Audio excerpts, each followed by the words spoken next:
महाभारत की शिक्षा हर काल में प्रासंगिक रही है। महाभारत को पढ़ने के बाद इससे हमें जो शिक्षा या सबक मिलता है उसे याद रखना आवश्यक है। तो आओ हम जानते हैं ऐसे ही 10 तरह की शिक्षाएं जो हमें महाभारत पढ़ने से मिलती है।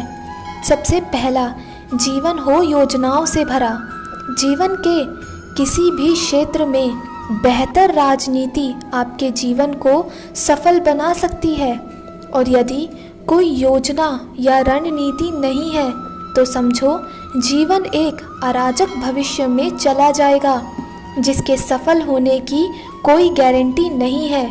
भगवान श्री कृष्ण के पास पांडवों को बचाने का कोई मास्टर प्लान नहीं होता तो पांडवों की कोई भी हिम्मत नहीं थी कि वे कौरवों से किसी भी मामले में जीत जाते। दूसरा, संगत और पंगत हो अच्छी। कहते हैं कि जैसे संगत वैसा पंगत और जैसा पंगत वैसा जीवन।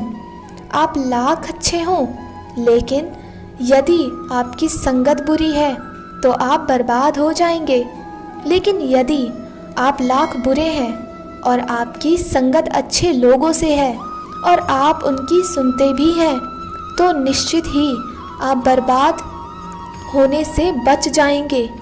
कौरवों के साथ शकुनी जैसे लोग थे जो पांडवों के साथ कृष्ण। शकुनी मामा जैसे अपने संगत पाल रखी है तो आपका दिमाग चलना बंद ही समझो। तीसरा, अधूरा ज्ञान घातक। कहते हैं कि अधूरा ज्ञान सबसे खतरनाक होता है। इस बात का उदाहरण है अभिमन्यु। अभिमन्यु बहुत ही वीर और बहादुर योद्धा था, लेकिन उसकी मृत्यु जिस परिस्थिति में हुई उसके बारे में सभी जानते हैं।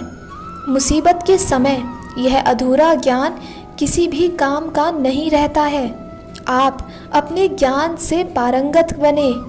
किसी एक विषय में तो दक्षता हासिल होनी ही चाहिए। चौथा, दोस्त और दुश्मन की पहचान करना सीखें। महाभारत में ऐसे कई मित्र थे जिन्होंने अपनी ही सेना के साथ विश्वासघात किया। ऐसे भी कई लोग थे जो ऐन वक्त पर पाला बदलकर कौरवों या पांडवों के साथ चले गए। शल्य और युयुत्सु इसके उदाहरण हैं। इसलिए कहते हैं कि कई बार दोस्त के भेष में दुश्मन हमारे साथ आ जाते हैं और हमसे कई तरह के राज लेते रहते हैं। कुछ ऐसे भी दोस्त होते हैं जो दोनों तरफ होते हैं, जैसे कौरवों का साथ दे रहे भीष्म, द्रोणा और विदुर ने अंततः युद्ध में पांडवों का ही साथ दिया। पांचवा, हथियार से ज़्यादा घातक बोल वचन। महाभारत का युद्ध नहीं होता यदि कुछ लोग अपने वचनों पर संयम रख लेते। जैसे द्रौपदी यदि दुर्योधन को अंधे का पुत्र भी अंधा नहीं कहती तो महाभारत नहीं होता। शिशुपाल और शकुनी हमेशा चुभने वाली बातें ही करते थे, लेकिन उनका हश्न क्या हुआ यह सभी जानते हैं।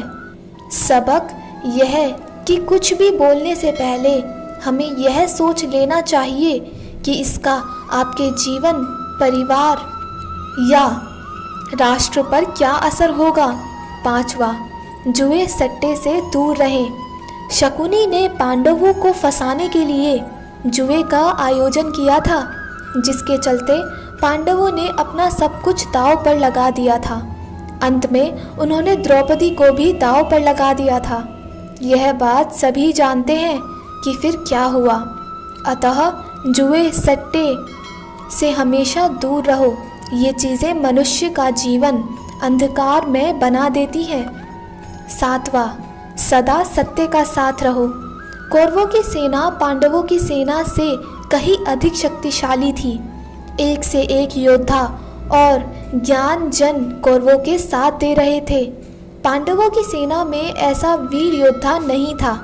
कहते हैं कि विजय उसकी नहीं होती जहां लोग ज़्यादा हैं या ज़्यादा धनवान हैं या बड़े पदाधारी हैं। विजय हमेशा उसकी होती है जहाँ ईश्वर है, और ईश्वर हमेशा वही है जहाँ सत्य है। इसलिए सत्य का साथ कभी ना छोड़े।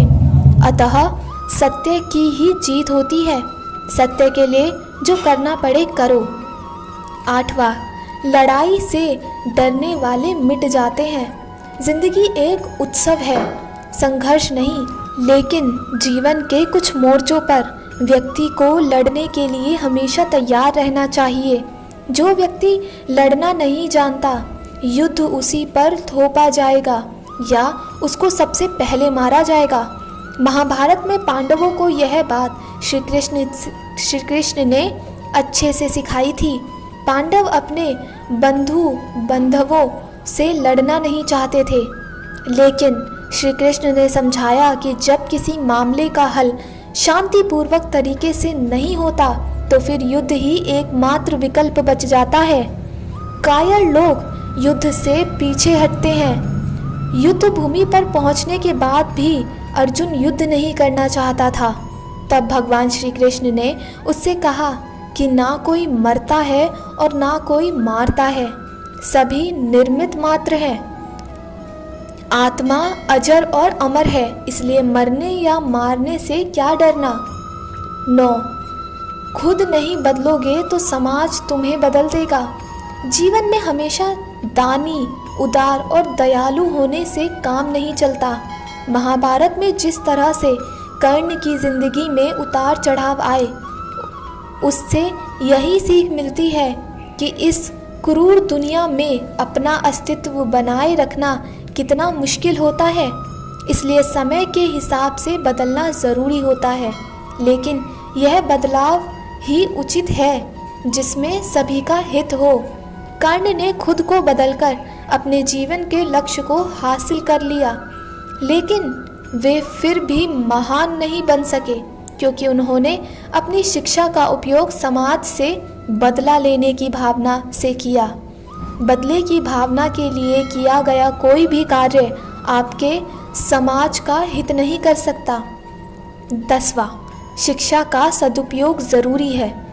समाज ने एक महान योद्धा कर्ण को तिरस्कृत किया था, जो समाज को बहुत कुछ दे सकता था, लेकिन समाज ने उसकी कद्र नहीं की, क्योंकि उसमें समाज को मिटाने की भावना थी। कर्ण के लिए शिक्षा का उद्देश्य समाज की सेवा करना नहीं था, अपितु वो अपने सामर्थ्य को उधार बनाकर समाज को से अपने अपमान का बदला लेना चाहता था। समाज और कर्ण दोनों को ही अपने अपने द्वारा किए गए अपराध के लिए दंड मिला है और आज भी मिल रहा है। कर्ण यदि यह समझता कि समाज व्यक्तियों का एक जोड़ मात्र है जिसे हम लोगों ने ही बनाया है, तो संभवतः वह समाज को बदलने का प्रयास करता, ना कि समाज के प्रति घृणा करता।